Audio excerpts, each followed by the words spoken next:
So great to have you with me this week on Word of the Week. I just pray that these words that are coming to you are just refreshing, stimulating, and that they give you a hope that everything that God has for you is really, it's either coming your way today, headed your way tomorrow. It is definitely has your name written all over it. This week's verse is found in Isaiah chapter 55 and verse number 1. And it says, "Everyone that thirsteth, come ye to the waters, and he that has no money, come ye and buy, and eat. Yea, come, buy wine and milk without money and without price." An amazing verse. This is in the Old Testament. Listen to me what your word is for this week. It's saying that even though you don't have the money, come and purchase. Even though you don't have the food, come and eat. Well, how do you purchase if you don't have the money? And the key word here is, come ye to the waters.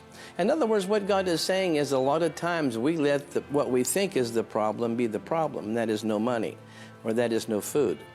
But He is saying movement on the inside, movement in your thinking, movement in your hope, movement in your desire attracts everything to you that you need. That's the way faith works.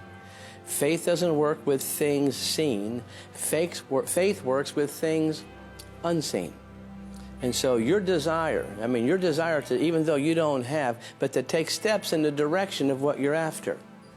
If you don't have any food, you take steps in the direction for food. If you don't have the land you need, you take steps in those directions. By steps, I mean you think about it, you pray about it, you talk to people about it.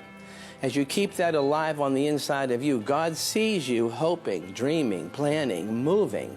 And when God sees that movement against all the odds of no food, no money, and no open door, then God begins to release everything you're dreaming of.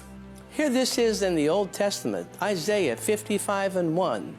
Hey, if you don't have any money, come and buy anyhow. That almost goes against itself. How do you buy if you don't have the money? Well, God says evidently come, and something's going to happen by the time you get there. People, listen to me. It's one thing not to have the money. It's another thing to quit dreaming, quit planning, quit desiring. And that's exactly what the enemy wants you to do, where you are not with the resource that you need at the moment, so you give up everything. And then you are trapped, and then you're destined to be in that place forever and ever and ever. Don't accept that. Do what Isaiah says.